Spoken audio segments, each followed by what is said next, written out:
27th.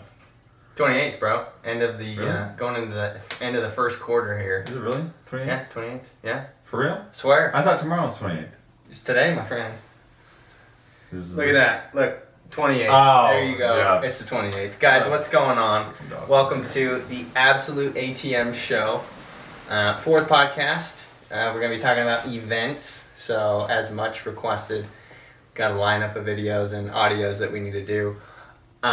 So, events is going to be the topic today. We're crouching over one mic. We promised the people that we'd have one for each of us. But, hey, No. that's what happens when you run a real business and you're not just some promoter of content guy who sells information on courses and makes money, teaching people how to make money. We actually are doing real shit. So if we forget about record a podcast or get another mic, fuck it, sorry. I don't know what to tell you. But thanks for tuning in. I appreciate you guys jumping in. Let's get right into it. Events. Yeah, 'tis the season. It's the season. So end of February, March 1st, is typically when we are looking for events again, or contacting people that we've done events with in the past and telling them that we are available, ready to help out, ready to be on scene with the ATMs. So that's what we're going to be doing this next month, reaching out to event people. And I think, let's see, we didn't do any events last year. So 2020, we did no events with COVID. A lot of them were virtual, which is dumb, so we had no point in being there. But This 2021 should be good. We're revamping. A lot of events we've heard are going to be planning on doing things. So we're excited. Yeah, so this is the other fun part of an ATM business is Yes. it's nice with these events because you just show up, you knock it out for 2 or 3 days, and then you make a bunch of cash and you're done. And you eat some good food. Yeah, have a good time. Listen to Totally. some music. Do whatever they're doing at the event. But yeah. Yeah, and then on top of events, we're going to talk about the ATM course done by atmmachines.com. A lot of the folks who are listening to this are going to be in the Facebook group that's just starting. And there's a bunch of people in that group right now. It's grown super fast. Yeah. But to stay in the group, you have to join the group. And it's $27 a month. You get access to, we're going to start doing monthly question and answer sessions live. We'll record those, we'll archive those, and then you can ask any questions you want to the group. And then every once in a while we'll have Justin himself who will appear at certain whatever times of the year. Haven't figured it out yet. Yeah, but we'll figure that out and we'll get him on so you can pick his brain. He's obviously a wealth of knowledge. He created the course. He's got a lot of ATMs across the United States. He's been doing it for 15 years and he has a pretty cool story. So we encourage the folks who are in the Facebook group now who got in basically, I mean, we got you in for free because we didn't have it really set up. But now that it's set up, in the end of March, the people who are in the group now, you either need to be paying or we're going to boot you.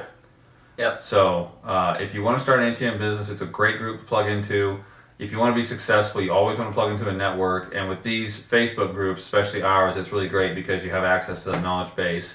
We'll actively be helping you along the way. I mean, it's a paying thing, so you're going to get value out of it. And that's our goal. It's a goal for you to succeed in your ATM business. And ultimately, whatever you're making is going to far exceed whatever you're paying for that group. Yep. And you know what? If you need to eat or drink 5 cups less of Starbucks every month and pay $27 a month, I'm sure you can find some wiggle room to justify 24/7 access to knowledge and people and making connections. In fact, I actually met this last week my buddy who is in California who does ATMs, who we just been connected through a different Facebook group, and he was coming through on a road trip and we decided to get together. So you actually get to meet real people, real connections. If you know people in your area that you end up seeing in the group that's near you, in your area, you guys can get together. We got lunch, we picked each other's brains, made the connection, hung out. So it's super cool.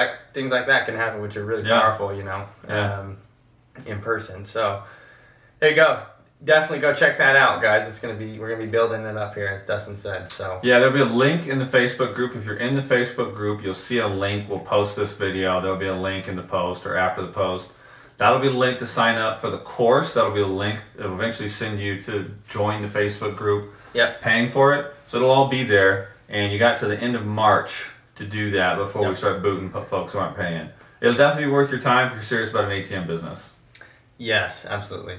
Absolutely. Cool. So events. So events, yeah. So we actually got first started in events. We didn't actually have our first ATM in a physical location before we did events. So it's kind of a bread and butter, I'd say. Like first day.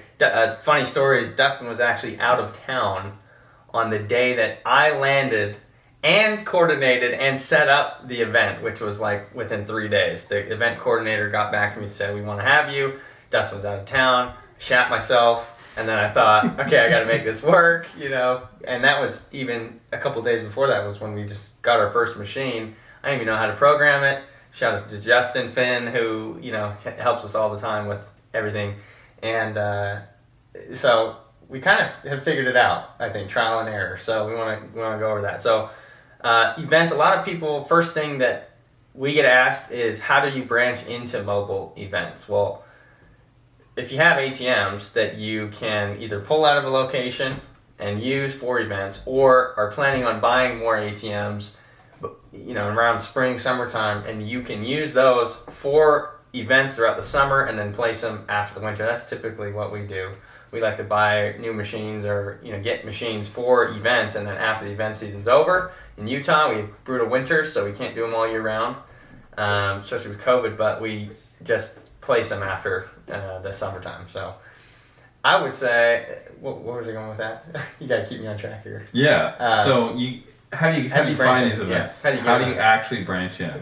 Yeah. So there's this magical formula we follow. It's actually free, and there's this device that a lot of us have. It's a phone. No way. What? And you dial these numbers, and you can talk to a human. Yep. And that's all we do, man. I mean, we don't do any kind of fancy marketing or anything. You literally just Google what events are going on in your neighborhoods, and you reach out. And you got to be a little bit creative too. Sometimes you'll find an event and there'll just be a generic contact page, and that's all you have to work with. So you just do that, and you want to talk to the event coordinator. Obviously, that's the decision maker, and you either call wherever you can find a phone number. You try to call and get a hold of the event coordinator. Or you send emails and say, I want to talk to the event coordinator about an ATM, putting an ATM here. Make sure you at least say it doesn't cost you anything, because a lot of times people think you're going to sell them an ATM. And actually, a lot of people think an ATM is like 50 grand and weighs 5,000 pounds. Like, people don't realize there's these cheap little ATMs around that anybody can get their hands on. So you just reach out to them, cold calls, cold emails, and we quickly became almost the number one, if not the number one event provider for ATMs in Utah the first year we did it. I would think so. And like, if you're driving around and you see websites or banners or billboards or signs or flyers, posters, whatever, of events going on, write it down, get their website, put in a contact form on their website. Because there's a lot of times that if it's local and you say, hey, I'm local, I want to talk to the event coordinator about, you know, my product being there, or because they have merchandise people, they have food people, so they're probably getting requests all the time. It's not out of the blue to have an ATM be there. So put in your requests on their websites, try and get the number, follow up, reach out. I mean, everything that we've kind of a common theme, be persistent with this video, and promote yourself and your business, what you do, no liability, share revenue if you want to do that with events. I think, And so what are some of the types of events? It's going to depend per wherever you're at in the United States. I would say that markets, any ethnic type of event, like food festivals, music, big music festivals. I think anything with the most amount of foot traffic that's going to be there in a shorter period of time, if it's 2 or 3 days, or mostly 2 days, I would say, is the average event time. Yeah. And if they even say on their website, 50,000 people showed up last year, or whatever, then hit them up, man. Like, those are ideal. Or any type of, like, what do we have here? Vietnamese, I fucked that up. Vietnamese events. Still didn't get it. Sorry if you're from Vietnam. But Mexican festivals, Polynesian festivals, days. Yep. We have some hippie festivals here that we love. Here that a lot of people show up and just camp out. So put an ATM there. People use it. So just get creative and find out. I would say first, find out what is actually going on in your area. What events, go on Eventbrite if you can. They have a lot of events, which that's one place. Google Machines is best, but just go and get creative. Find out what are the biggest ones, the best ones, see if they have a provider, if they've ever considered it before, things like that. So. Yeah, and the next thing when you actually get a hold of somebody, you don't want to just say yes to every event. Yeah. We've been to some real doozies. Yes. Literally done 0 transactions at some, and just was a complete absolute waste of time and money. Yep. So we learned our lesson. You got to ask some questions. Number one, how Yes. many people do they expect to have at the event? Yep. And so that's one question. Second question is if you can get your hands on a map, it'd be nice to have a map. You really need a map so you can figure out how many machines you actually need. We did an event, it was the Utah County Fair, and it sounds like this massive epic event, and it is, because they have the biggest demolition derby in the state, but that's all contained in a stadium, and there's one entrance to it. Yeah. And so we had 2 machines, and we had this other machine just way off in the boonies around these old blow-up jumpy gyms for kids, and just nobody was over there. Yes. And so one machine did like nothing, and the other machine got a lot of action. So you got to get a map, in addition to figure out how many people they expect to be there. You want to get a map, and then things like, is there a cover fee? Mm-hmm. How is the cover fee paid for? Entrance fee. Yeah, an entrance fee, exactly. Is it cash? Is it Venmo? Is it credit card? Is it debit card? How's that paid for? If it's a cash or Venmo entrance fee, that's good for you. That's a home run. Yep. Now, the other thing is, how many cash-only vendors do they have there? Is it strictly Square? Everybody's using Square credit cards or whatever, and there's not a single person who uses only cash? I mean, that's not the end of the world, but you just got to think about that. It's like, well, okay, I mean, there's going to be 20,000 people here. It's all credit card. There's no cover, but it's a 3-day event, 20,000, 30,000 people. We'll roll the dice. We'll see. Right. I mean, we've done some events like that, and we did pretty good. I mean, it's like rare you have it, especially after COVID now, it's going to be rare you'll have just a cash-only event. Yeah. The events that are good are the ones that have a cash-only or Venmo entrance fee. Those are great. Or like a bar, like they have merchandise and booths and things like that where they don't take cash as much. But then, people at the bar probably will. And if you can get them to go do a cash-only bar and say, if you do cash-only bar, people use the ATM, we can share with you this revenue, X or Y. And sometimes that works, and people will use the ATM if it's near the bar or bars. Yeah. Like we're going to do an event this summer every week, a new event every week essentially, and they have a few bars, and we're placing the ATMs by the bars. It's not cash only, but it probably will do well because people will probably get drunk and kick our machines, but they'll be used. So. And a lot of times people, when they go to the drinks, they like to use cash because it limits how much they're spending. They're like, all right, I got $40 in my pocket, I'm going to drink through that. Right. Instead of like a credit card where it's like, I got to go put it on a tab, and I got to think about it, and I got to go back to it. And so that's why you get a lot of cash action with bars. Especially if it's like outside, if it's an outside one, nice, if it runs through the day or into the evening, that's ideal for people. So some other requirements I think that you should think about is your transportation and your ATM. So first of all, your ATM requirement and how you're going to get them there. Do they need 3 machines? Do they need 2 machines? 1 machine? How are you going to get it there? I drive a Volkswagen Jetta, and I cannot fit an ATM, save my life, in it. Right? Dustin has a truck, so we would use his truck, and we'll go buggy around and place the ATMs at the events. But what do you have, and what can you use? Do you have a friend? Do you have a spouse? Do you have a husband? Do you have a wife? Somebody that can, transport a machine? I mean, we've done budget. We've used a budget truck before. What was it, like $20 for a day? No. Oh, okay. It ended up being over 100. Okay, listen to our last podcast, Know Your Numbers, and then come back. But good one. So there's a bunch of things you can use, little trailers, budget trucks, U-Hauls, that you can probably get it to the event, but just get creative in that regard with how you're going to get it there. And keep your costs down. If somebody has a truck you can just borrow for the day, buy them lunch, put gas in it, do that. If you have a truck, and great, if you have an SUV, you can fit a couple of machines in there. And if you need to fit more, you can pull like a U-Haul trailer for like $20 a day. Unless it's an absolute last resort, it's, renting a car or renting a truck, it's going to cost you $100 a day at the end of the day, you get lucky and find one for 30, but it's just this added cost, and you got to get the car, and you got to check it in and check it out, depending on how long your event is. Yeah. So just try to be creative. ideally, if you have something that can pull a trailer, you have a truck, or you have a bigger car, like a Prius actually, like you said, will fit a couple of ATMs. Yeah. So Mustangs. yeah, so the idea is to keep your transport costs low.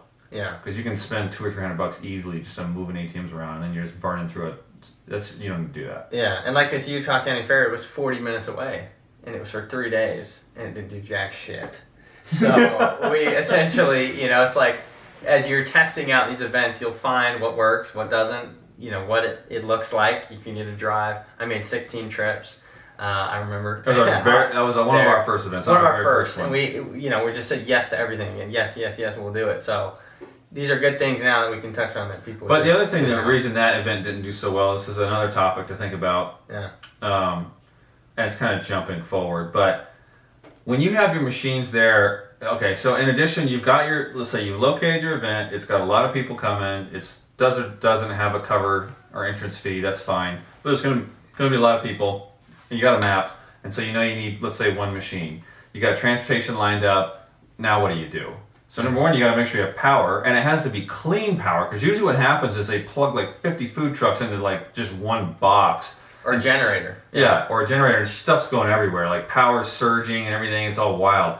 You need a surge protector, and when you got to have a clean source of power that's not going to be draining and rising and draining. So it's got to be like to a building or in the ground. And if it is tied into one of those boxes, it's honestly sketchy. Like we've had it where our ATM will reset several times because some dude turns on an air conditioner and the power just drops way down and the machine kicks, it restarts. Or like a food truck will turn their microwave on or something, and it'll surge. It will, move the power up and move the power down, and then the machine has to reboot. And if someone's about to put their card in and it just goes out, they're gonna be like, okay, fuck this machine, I'm out. Yeah. I don't want to use it. And sometimes it might not turn back on. So how can you prevent that? Surge protector, for one. Extension cords long enough so you can find yourself a solid outlet that's not usually in a fixed building. Yeah. That's the best. Like you want a fixed building. Don't use these little boxes and stuff. They've had trouble with them. Like we had an event real quick that Dustin, I love this. This is what you need to do, guys, if you're first starting out. We did not want to use dirty power. We were on the same street, long street, probably half a mile long, of just vendors. And we're all using the same power. And so we did not want to do that because we know that dirty power is a thing and, we shouldn't do that. So Dustin knocked on some guy's door and he was like, hey, can I use your power outlet on the side of your house? He's like, sure, yeah, go ahead. Because, he knows the event's going on, it's right there. So you might even have to do that to find clean power. You might have to knock on someone's door and say, hey, I'm going to connect this. It's just for the ATM. Don't worry, it's not going to blow up your house or anything. You might get lucky. Someone will help you out. So get creative with that.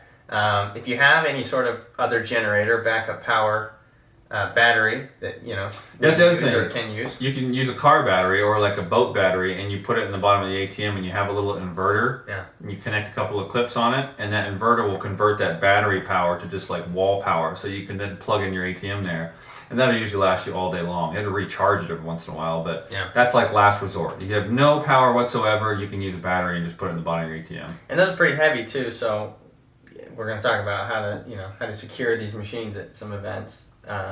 Batteries are heavy, so if you put one in the bottom of your vault, it might weigh it down, which is kind of jumping ahead. But so you got surge protector, you got batteries or generators, any way you can find clean power, somebody's house, a building. Ideally, if you're doing a city event, usually they have like a pavilion or things like that you can find.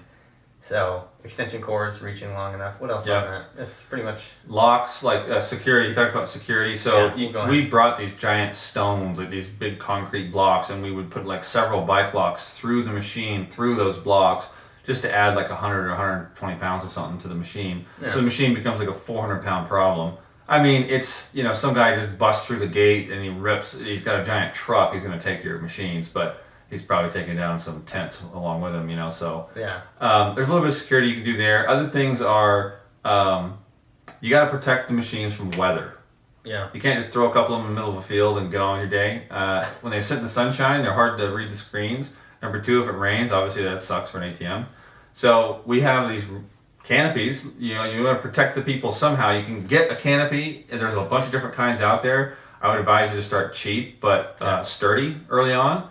And so we had these nice little canopies that were tall enough people walk underneath. It would cover 2 machines, and we'd have a little trash can there for people to put the receipts if they wanted to. Yep. And then we would stake down these canopies with either sandbags or we'd stake it directly in the ground, depending on where we were. And that was solid enough to keep the machines out of the sun. And I don't think we ever had a rainy day, so no. But the heat here in the summertime in Utah is pretty draining. Like, you know, a couple hours and you're pretty beat, sweating. So people enjoy just being able to stand. I mean, people weren't even using the machine. People would just stand under the canopy because they're like, God damn, it's hot, you know. Yeah. And so there is that. I think with that you can, if you can cover it somehow, that's ideal, because you don't want the machine. And Gen Megas are better in weather anyways than Hyosungs, I believe. A little bit more reliable in that regard, but the last thing you want is your machine overheating or people touching the pin pad and it burns their fingers because it's just been beaten down in the sun all day. Yep. So there's that.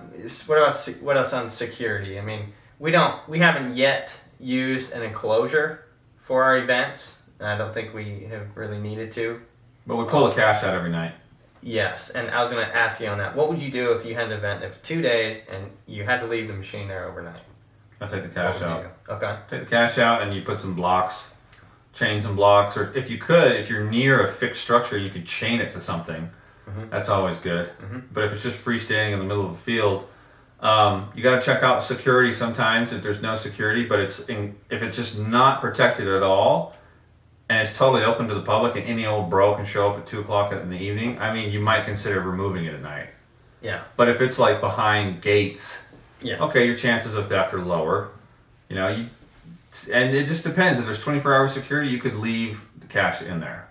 Yeah. Like we've been at events that have 24-hour security. We've been at events that have limited protection, and we live in Utah, so this crime's not too bad here. So a lot of times we just pull the cash out and we leave the machine. But you got to make your own decision on that, whatever you're comfortable with. At the end of the day, you want to lose you want to make sure you still have your machine. Yeah. Yep. So we talked about power, or we talked about dirty power and keeping it safe. So what about internet? Yeah, you got to have a wireless box. It's rare somebody actually provides you internet at these events. Yes. We had one event that did, but it was super rare. I was like, oh, this is surprising. So you can buy a wireless box. ATMmachines.com sells them.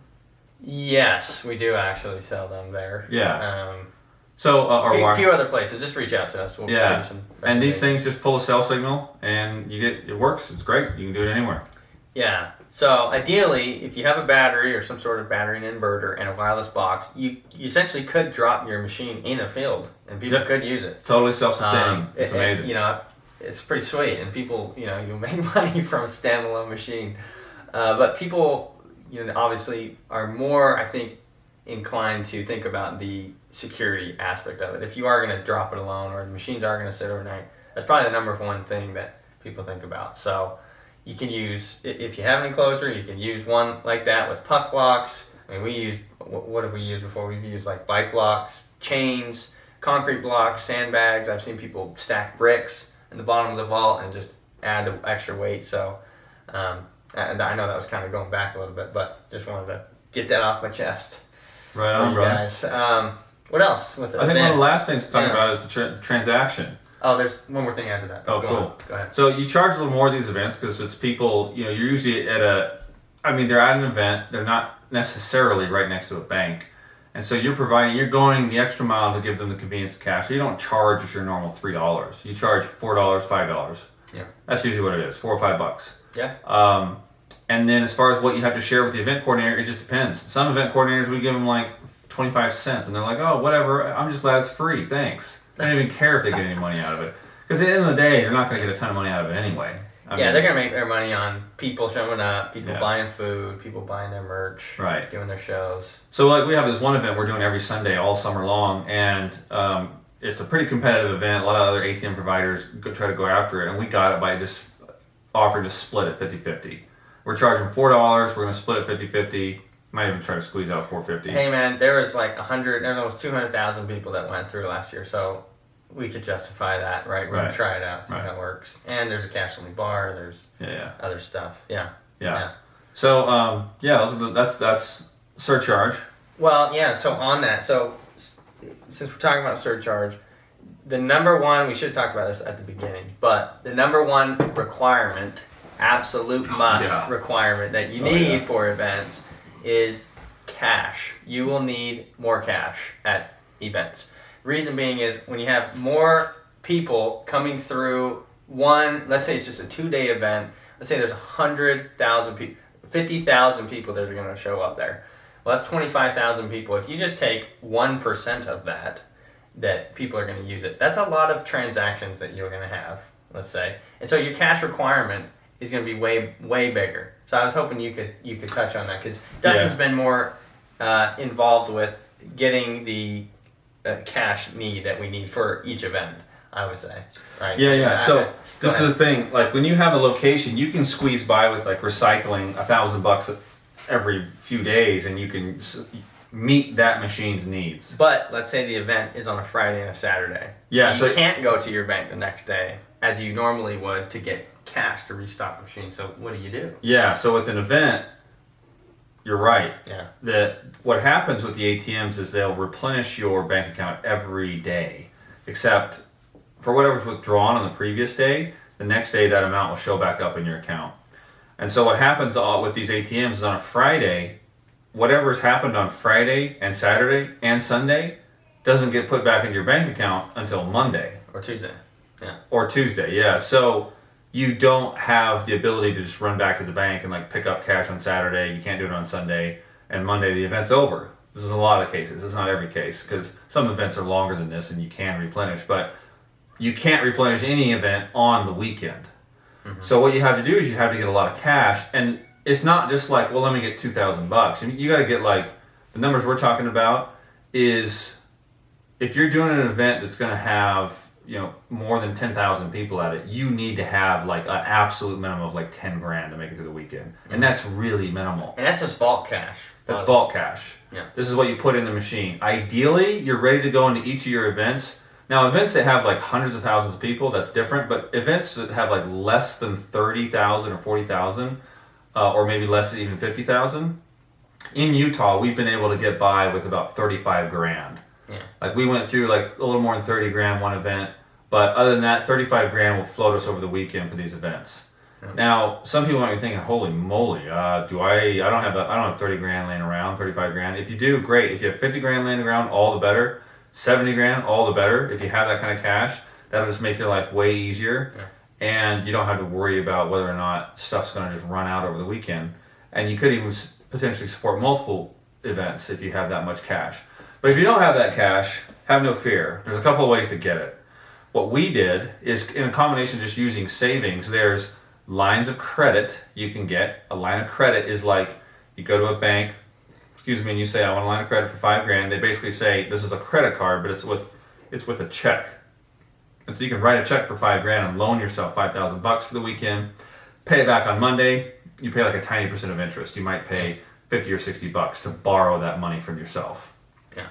Another way to do it is you can download, or you can use Venmo, or you can use the Square app. We've used Square in the past. Yeah, we used Square in the past, and you basically swipe a credit card and you pay yourself. And then you had to pay a credit card processing fee, so you have to factor that into your expenses. Usually it's 3%. So if you're charging 30 grand, what's that? That's like 3% of 30 grand? Yeah, what is it, like $300 or something? Yeah, $300 would be 1%. Yeah, so it's, you're paying like $500. $500. Probably yeah. grand. Let's just say grand. It help offset that fee you're paying. And if you have multiple cards and you can rack up 20 or 30 grand, if there's 0%, you don't pay any interest over the summer.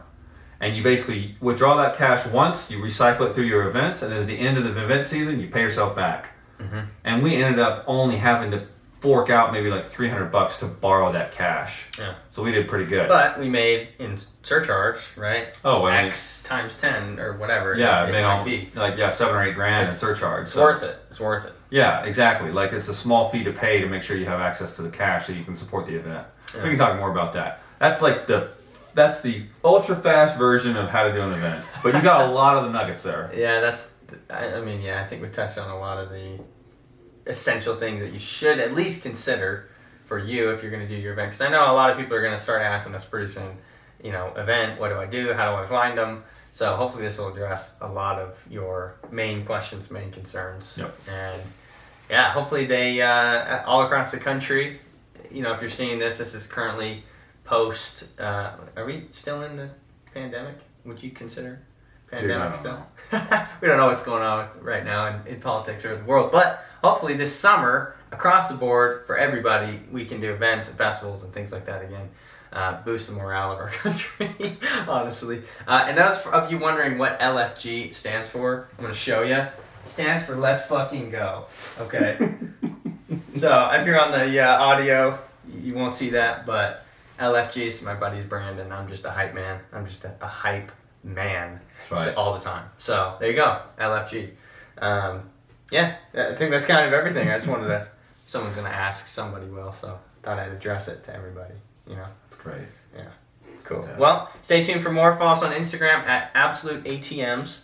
Stay tuned for more stuff. We're going to be doing some good stuff here with the podcast the next couple of months. And the Facebook group, as Dustin mentioned before, about 5-10 minutes in, if you're just now clicking play on this video, I don't know. If you stuck with us long enough, Yeah. sign up for the ATMmachines.com course. There you go. Sign up for the Facebook group. It's great to get a course, but most people don't finish courses. And if you do finish the course, you want to start your business, you got to have a network to support you. And $27 a month for the Facebook group is like nothing. I mean, you can start a business, you can create passive income, and to have that network to support you for $27 a month is absolutely worth it. Yep. All right, there you go, guys. Have a great weekend.